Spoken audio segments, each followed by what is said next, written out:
मैं गायनाकोलॉजिस्ट हूँ और हमेशा हमल के दौरान मैं हल्की फुल्की एक्सरसाइज और वॉक को इनकरेज करती हूँ, क्योंकि जब आप फिजिकली एक्टिव रहते हैं, चलते फिरते रहते हैं, आपके बच्चे तक खून का दौरान बेहतर जाता है और बच्चे की बेहतर नशोनुमा होती है। लेकिन बाज़ औक़ात हमल के दौरान आपका वॉक करना, आपकी ज़्यादा हरकत करना आपके लिए नुकसानदेह हो सकता है। वो कौन सी कंडीशंस हैं जिसमें हम वॉक करना अवॉइड करने को कहते हैं या आपकी ज़्यादा फिजिकल एक्टिविटी को रिस्ट्रिक्ट करते हैं, आज की इस वीडियो में मैं इस बारे में गाइड करूँगी।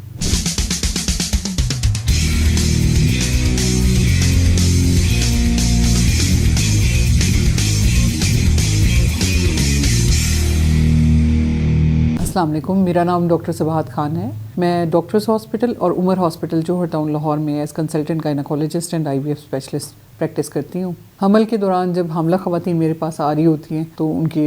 हर चीज़ का कंसर्न होता है, खाने पीने का, फ़िज़िकल एक्टिविटी का, सेक्सुअल इंटरकोर्स का, और रेस्ट के बारे में वो पूछती हैं, एक्सरसाइज के बारे में पूछती हैं। तो मैं हमेशा उनको हेल्दी डाइट लेने का कहती हूँ, उनको रेगुलर चेकअप्स का कहती हूँ, उनको हल्की फुल्की वॉक और एक्सरसाइज इनकरेज करती हूँ। लेकिन बाज़ औक़ात कुछ ऐसी कंडीशंस होती हैं जिसमें ख़वातीन की प्रेगनेंसी हाई रिस्क होती है, यानी बच्चे को ख़तरा होता है या माँ को ख़तरा होता है। तो ऐसी कंडीशंस में हम कहते हैं कि आप अपनी फिजिकल एक्टिविटी को कम करें या अपनी वॉक को कम करें और बेड रेस्ट उनको सजेस्ट किया जाता है। ये ऐसी कंडीशंस हैं कि जैसे बाज़ ख़वातीन में बच्चेदानी की मुंह की लेंथ कम होती है, यानी सर्विक्स की लेंथ कम होती है, शॉर्ट सर्विक्स। ऐसी कंडीशन में मैं कहती हूँ कि बहुत ज़्यादा खड़े रहना या आप ज़्यादा देर के लिए वॉक करना आप उसको अवॉइड करें। बाज़ औक़ात आंवल की पोजीशन नीचे की तरफ होती है जिसे प्लेसेंटा प्रीविया कहते हैं। ऐसी सूरत में ब्लीडिंग होने का रिस्क है, ख़ास तौर पे हमल के 5वें-6 महीने से आगे ये रिस्क बढ़ जाता है। तो ऐसी ख़वातीन को मैं कहती हूँ कि आप फिज़िकल एक्टिविटी अपनी कम करें, ज़्यादा लंबी वॉक ना करें, क्योंकि ऐसी सूरत में अगर ब्लीडिंग स्टार्ट हो जाए तो वो बहुत हैवी ब्लीडिंग होती है और बच्चे और माँ दोनों के लिए ख़तरनाक हो सकती है। बाज़ ख़वातीन जिनको प्रेगनेंसी में कोई कॉम्प्लिकेशन हो जिसकी वजह से बच्चे का पानी लीक होना शुरू हो जाए,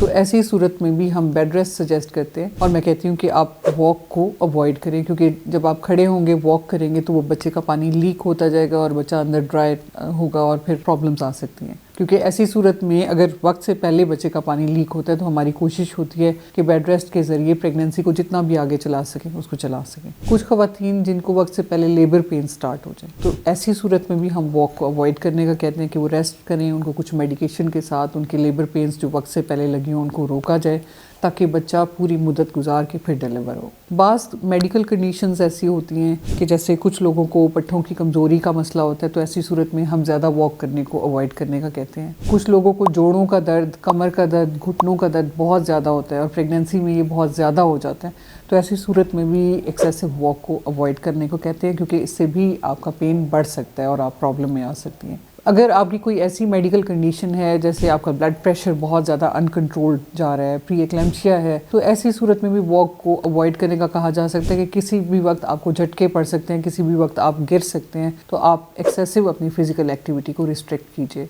एक कंडीशन होती है एपिलेप्सी यानी मिर्गी, उसमें भी अनअकम्पनीड वॉक को हम अवॉइड करने का कहते हैं कि ये ना हो कि आप वॉक बहुत ज़्यादा करें और अकेले करें और फिर उससे फिर आपको कोई फिट्स पड़ जाए, यानी झटके पड़ना शुरू हो जाएं, जिससे आपकी लाइफ भी और बच्चे की लाइफ भी दोनों अफेक्ट हो सकती हैं। तो ऐसी सूरतों में हम सजेस्ट करते हैं कि ठीक है, आप थोड़ी बहुत तो फिजिकल एक्टिविटी जैसे रूम के अंदर मूव करना या वॉशरूम तक जाना तो ठीक है, लेकिन बहुत लंबी वॉक, मॉल्स में जाके वॉक या ग्राउंड में वॉक, उस चीज़ को अवॉइड करें, क्योंकि उससे फिर आपकी हेल्थ भी अफेक्ट होती है और अगर कोई उससे कॉम्प्लिकेशन ज़्यादा हो जाए तो बच्चा भी उससे अफेक्ट होता है।